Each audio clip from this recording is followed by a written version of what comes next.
morning, excellent afternoon, and fabulous evening. This is Carla from Rehan Allahwala's World of Connections, and I am here to interview the wonderful Rana Tauqir from Karachi. She has lived in Canada, but she lives in Karachi now. And she's been doing some amazing work in Karachi. And I feel so honored that she would want to come and speak with me. Having said that, I want to remind you that this show, like all of my shows, is sponsored by the Institute of Peace, which is an online organization promoting peace one conversation at a time. Rana, can you please introduce yourself? Sure. Thank you very much for inviting me. And it's like good night in this part of the world at this time, midnight. So once again, thank you very much for inviting me to your show. I'm Rana Tauqir. I have been working as a freelance journalist for some time, a long time, in fact, and worked for both Urdu and English newspapers and journals before moving to Canada. I went there for my children's education and stayed there for about 10 to 11 years until they all grew up and got settled. And now I'm back in Pakistan, in Karachi. Currently, I'm running an event venue for the corporate sector. Okay, tell me a little about this event your event center that you're working for. Yeah, it's it is particularly for the corporate sector. We have some meeting rooms, boardroom, an event hall, some outdoor space. So I had this space vacant, and I also had some time in my hand. So I thought I'll bring both of them in use. And here I am. Okay.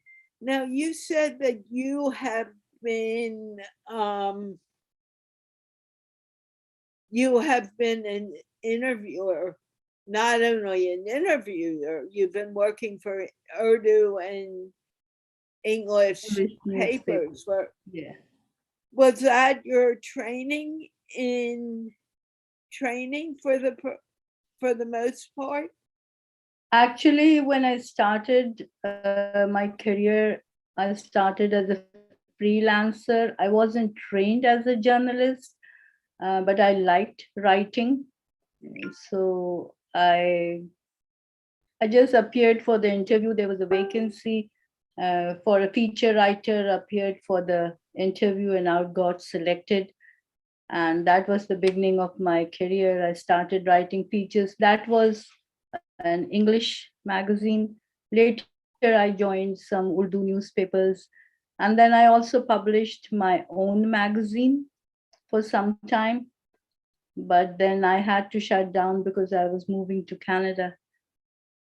So when I reached Canada, I couldn't find anything of my choice. So I took to online writing. I wrote for Huffington Post, I wrote for medium.com. So I took it to online. And how did you like that? I loved it. In the beginning, it was new. I also started my own blog. I still have it. And I often post it from time to time, but I don't know how to promote a blog. So a lot of people don't know about it. I don't have a big readership because I'm not good at promoting. You're freezing. I hope you can come back. Can you hear me, Rana?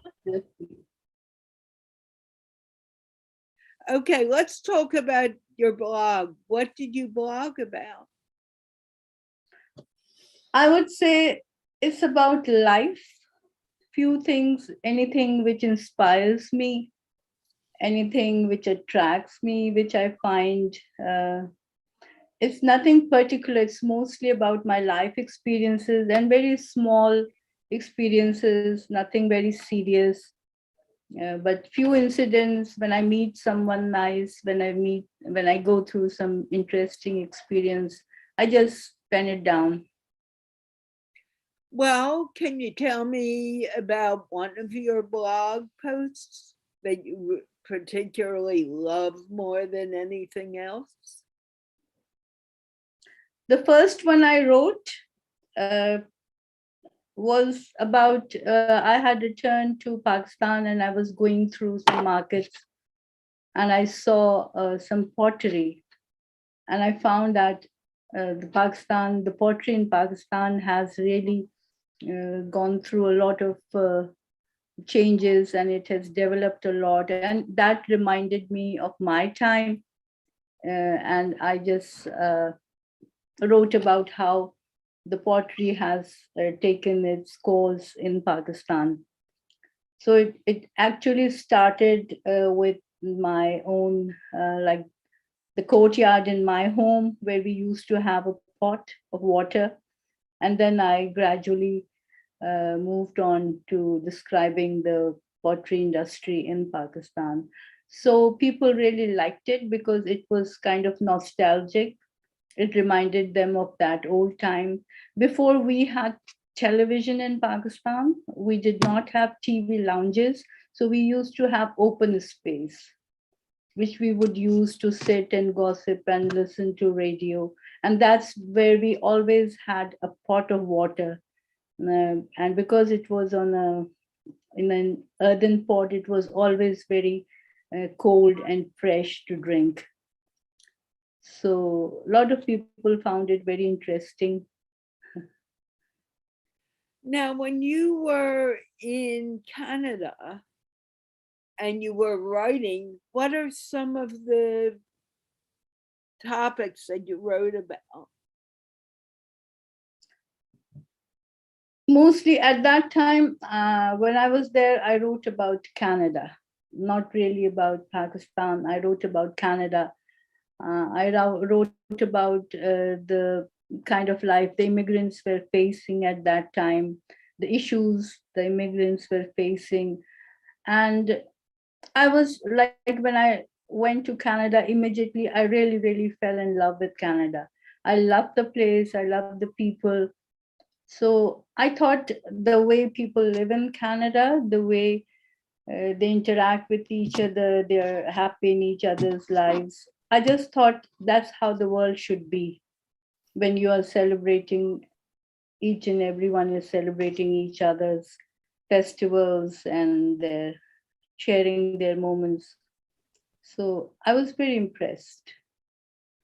Now, doesn't that happen in Pakistan a lot? From what We I do not have understand, so many we do not have so many other nationalities living here. It's mostly Pakistani. There are some foreigners, but mostly they're Pakistanis. And sometimes there are very small issues which cause conflicts. But what I saw in Pakistan was there were people in Canada, there were people from around the globe. They had different culture, they had different languages, different religion, different attire, and yet they were so comfortable with each other. And I like the general environment there. I hope this is okay to ask, but so you saw a difference between the environment in Canada and the environment in Pakistan.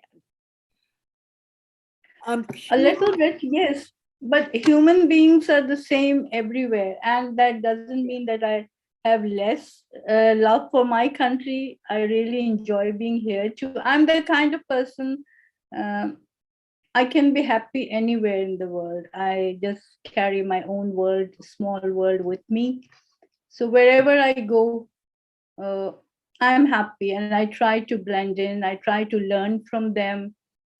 I try to see their good, whatever is good in them, instead of finding faults. So most of the places where I have went and most of the people I have met, I found them nice and friendly and helpful. Now, did you meet? I know that when someone from another country comes to another country, you automatically gravitate to people from your own culture. Yes, Did you that's right. begin to see differences in culture and enjoy talking to people from different areas of life when you Yes, were in? from the very first day, the my real estate agent with whom we bought our first home, she became a good friend of mine. So that was just a few weeks after moving to Canada. And then, as you said, we gravitate with our own people. Most of my friends gradually were either they were from the neighborhood or otherwise they were from Pakistan. I built a circle of friends, and they were mostly from Pakistan. That's correct. But whoever I met, because I was also working with a social enterprise. I started working as volunteer with a social enterprise. So I met people from different countries, from different regions, and that was fun. That was a lot of learning, lot of experience. Tell me one of your favorite experiences from Canada. That would be a difficult question. That would be a difficult question. As I said, I liked meeting people, and there was a lady who had made a group of ladies. So that was the first time I interacted with so many people at one same time.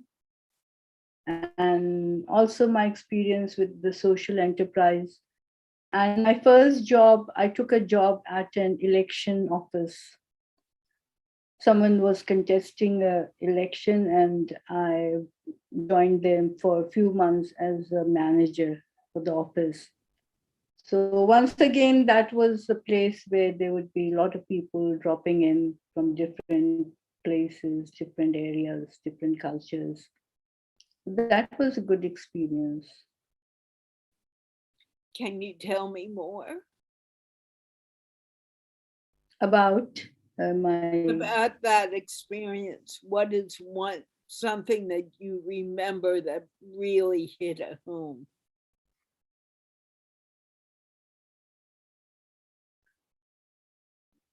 okay, the way Canada works, the system works.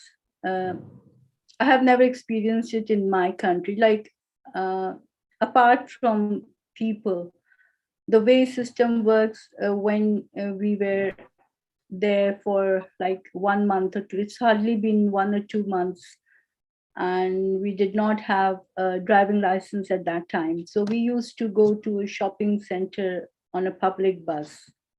I had never traveled in a public bus in Pakistan. Uh, so that was a good experience, and it was very comfortable. And once we were coming back, we dropped at a shopping center, and while we were coming back, we realized that there's no other bus going back to where we live. And it has hardly been 1 month, so we were not very familiar with the roads and everything. So the bus which dropped us in the market, I asked the driver, "What time will you be coming back?" He said, "I won't be coming back because this is the last bus. Today is Saturday." And I didn't know what to do. I said, "Okay." And really, I didn't know what to do. But we went and we shopped and we come back. We saw the bus is standing, and the driver said, "Okay, who was the person who said they want to go back to the Church Street?" I said, "That's me." So that he was standing for me because I told him that I'm not familiar with the places. And then, especially, he took us, our family, like my children and us, to the place where we stay, close to. that was like I had never experienced that in my country. We are not developed as a society this much, or a system. So I really wish we could have something of this kind of arrangements or this kind of system in our country. So, have you ever thought of developing that type of system for your country? I cannot do it. Like I can, only thing I can do is if I see someone doing it, I can help it. But I'm not the kind of person who is involved in politics or any kind of administrative uh, procedures. So only thing I can do is support. If I see someone doing some kind of good work, I just support them. I do a lot of volunteer work. I've worked in Pakistan in different sectors. Great. What is your favorite thing that you like to do? You've done so many things. You're doing event planning, you've done interviewing, you do writing, you do. So you're a family person, you have kids. I don't know how many kids, but we're not going to get into that. Yeah. What is your most rewarding thing that you do? To be honest, I think my most rewarding thing is raising 4 children, and all of them turned out to be good human beings. I wanted my children to be good human beings, to be kind and nice to people, and that's how they turned up to be. So I think I consider that as my achievement. Everything else comes along with it. How old are your kids now? And they are grown up. They're all grown up, married. I have grandsons, grandchildren. And do you go back often to Yeah, Canada? yes, I do. I do. Where in Canada? Ajax, that's Toronto.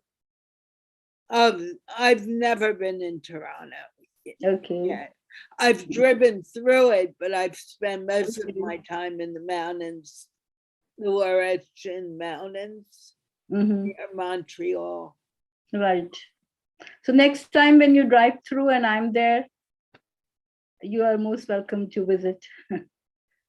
I'm not sure when that will be, but with things as they are now. Yeah, I understand. So you're a grandmom. I'm a grandma of 5 grandkids. You're kidding. And how old are your grandkids? The eldest one is 7, and the rest are all 1 year, 2 years younger than them. And are all of your kids married now? Yes.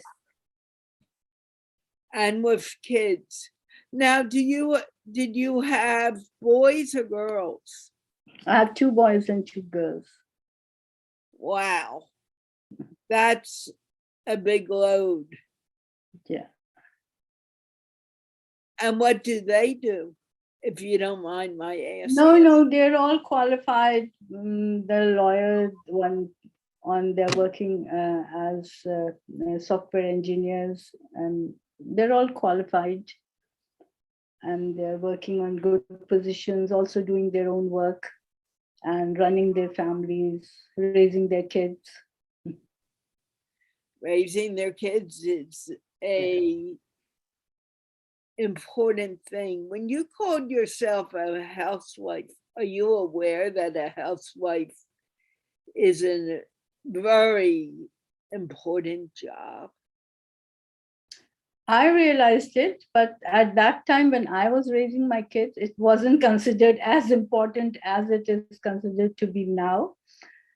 But I understood that it was important for me to be there for my children. And that's why I never took a job like a 9 to 5 job or a work. I always worked as freelancer because I wanted to be there for my children whenever they are home from school or whenever. And we had like a kind of very close relationship. we would just sit and discuss. We usually have, still now we have long discussions, uh, even on when we are on Zoom, we are in different part of the world.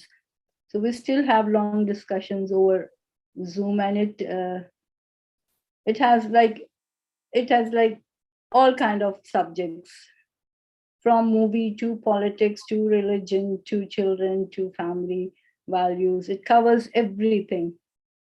So we have that habit of getting into long conversations and discussions whenever we get time. And you know how important that is, Yes, those connections. yes, What are absolutely. what are some of your most loved topics to discuss in an interview?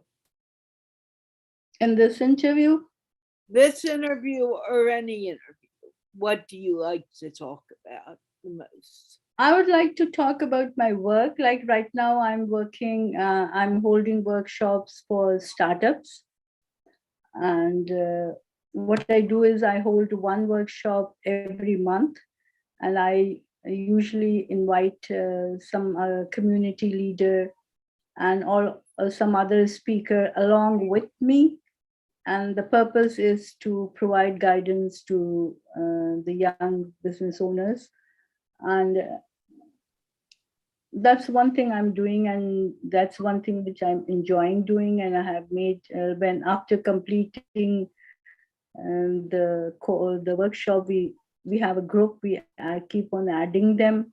So it's a group of the startups we are building gradually, where they help each other, they guide each other. There are some very senior teachers and businessmen, and then there are young entrepreneurs.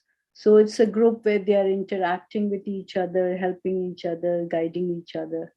So that's something I'm enjoying doing. That's great. Now, what else? I know you want to talk about your work. What are some of the startups you have in your group of startups? Some of them are, nowadays a lot of students are going for IT related businesses. And some of them are in the food business, someone selling books. So they just started it, and some of them started after attending our workshop. They just took their first initiative after attending the workshop. So they're always in touch with us. They're asking about the guidance, and whenever we can, we try to help them, like invite them for a get together and introduce them to people. And as I said, whenever I have a workshop, I usually invite one of the community leader or a businessman who can provide them guidance. So this is something which is working well for me. Have you been working with Hisham Shah at all to I develop? haven't worked with him. I have read about him. I've seen his work, but I haven't worked with him as such. He has done a lot, and nothing compared to him. What I'm doing is cannot be compared to him. He has done a lot, and But you also are doing a lot in yeah, your trying own to. capacity. How long have you been working on the startups? This I started about 4 5 months back, because I have my own venue, so I don't charge them much, just a little for to cover up the expenses and the tea and everything. So it's mostly meant for the social sector, not for the business purpose. So since I have this place with me, I use it for their benefit, try to use it. Try or do you do? I do. I think it's helping. I I have think it's helping them because they keep coming back to me, because they keep coming back asking questions. So I think it's growing, I would say. Now, you only started a few months ago. Yeah. You can't even be, to compare you with Hisham is No like one. comparing Yeah. apples and watermelon. Yeah. Can't do it. Exactly. Forget that. Exactly. And are your, what are some of the startups who are coming to you? As I said, some of them want to go in the food business. Someone want to go for some kind of IT project, and mostly in the clothing business. And what I do is I don't have like a course which I can teach them. I just give them basics for what you need, the basic information which you need to start a business, like how to work on an idea, how to select an idea, how to promote your business. So I just give them the basic information. And then the other speaker would be either a seasoned businessman or someone from the IT company who would give them further information. And then, since we are connected after the workshop also, so this continues, this relationship continues. Now, have you thought about interviewing some of these startup leaders who are just beginning? Because your interviews would also give them a boost. I think that's a good idea. No, I haven't thought about it yet, but yes, I think it's a good idea. It would boost them up tremendously because they're being interviewed by Rana Tauqir, who is a famous interviewer in Pakistan. I don't interview them, but what we do is someone who has made some progress. We give them a kind of when in the next workshop we kind of acknowledge them, and we declare them as a star of the workshop, and then we give them a small a gift to promote them, or make their small videos and post it on Facebook. So that's not interview, but that's highlighting them and acknowledging their work and appreciating them. And that's great. But if you interview them on Facebook, what Maybe powerful that, I what can think power. about that. I can consider that. I think it would help them tremendously and it would also help you. Absolutely, yes. That's a good idea. I haven't thought about it. Well, sometimes we don't think about things until someone mentions it, Someone mentions it, brings it up. Yeah. and they'd be thrilled. Hey, I did this work. Rana Tauqir thinks I'm great. Look at what this can do for me. Yeah. Yes, maybe. Now, do you have any, and I've been trying to get you to tell me, what is one of your favorite startups at this point? At this point, there's a lady who came, she was going through very rough time, and I found her very uh, she wasn't very in a good healthy condition, and she was a bit depressed. And within a month she really started her own work, and she established the work, and we highlighted her, we acknowledged her.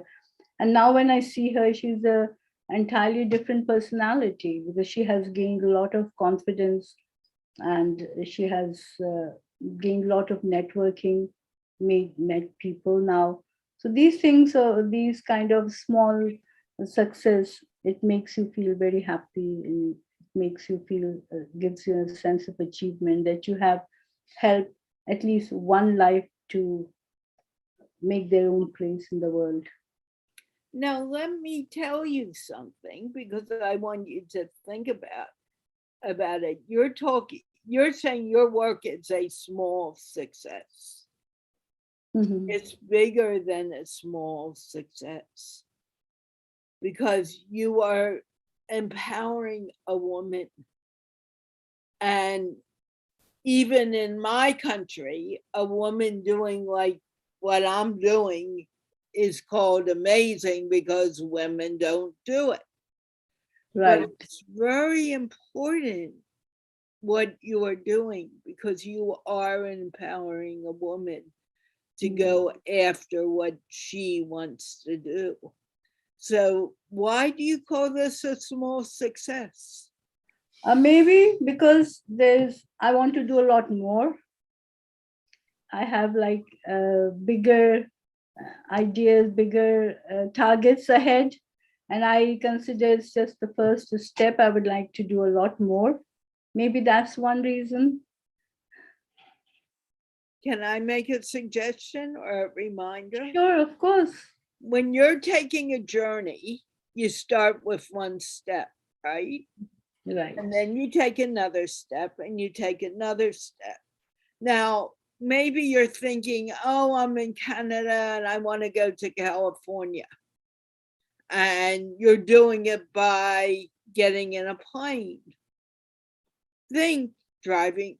The first step is booking an air flight. The next step is packing. The Right. next step is going to the airport. One step at a time. Right. Right. And in order to get to California, don't you need to take these little steps? Absolutely. Yes. So if you're taking these little steps to get to California, won't they take you to the bigger step you want to be at? I hope so, if life permits. If you want to do it, it's going to do that. Hopefully, yes. Hopefully. So you need to take these all little baby steps in order to get there. There's a cartoon that I saw on LinkedIn and I also put on my Facebook page where there are two ladders. One ladder has all these big steps you gotta climb. The other ladder has smaller steps. Which man is going to be more successful? I think the one with the small steps. Right. It's easier to climb. Right. So when are you going to find your most success?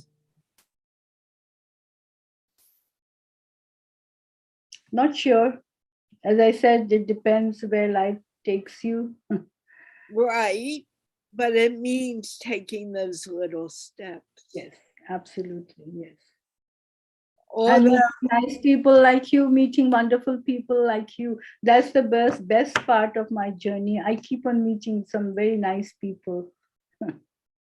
Okay, so let's make your steps help you get where you need to go. Thank you very much. Thank you. Okay. Otherwise, you'll get nowhere because you want to be in California, but you didn't pack your bags. Right. Right. And you want to do something in California, but your bags aren't packed and you're not ready to go, and the plane leaves in 20 minutes. That's right. Will you get there? You have to be ready. Right. You have to be ready to be ready to be ready. That's correct. And you can do it. Now, what do you want to leave our audience with? What major concern? What major thought do you want our audience to know about? I think this world can be a lot better if we help each other, if we pull each other instead of pushing them, and in whatever we can, like giving, even I think even giving a little sincere suggestion can be very helpful to someone. You have to be honest in whatever you're doing and try your best to be helpful to others. And that's how this world works. Until we are helping each other, it's very difficult to get along. And if you help someone, you will find someone in return to help you whenever you are in need. That's how this whole thing works. Right. And does it happen by big steps or tiny little baby steps? I think it happens all the time, every time. Like if you are helping anyone, and even in a small way, and when you are in need, someone will appear from somewhere to help you and make things easy for you. Right. So you have to be just sincere and honest in whatever you are doing, and do it with good intention. When you have good intentions, the right intentions, and whenever you are going through some difficult time, just someone, some help will come from somewhere. I've experienced that a lot. And you'll experience it more as life continues. Yeah, absolutely. I want to thank you for speaking with me. And I want Thank you to very thank much for those, having me. and I want to thank those who are interested in you now because they heard about you, the audience for watching. Mm. And of course, Rehan Foundation's Institute of Peace for sponsoring this show. And with that, we're going to wave goodbye, but you're going nowhere. Goodbye, everyone. I would like to thank my audience and thank you for having me, Carla. It was nice talking to you. It was nice talking to you too. And we're hanging up now.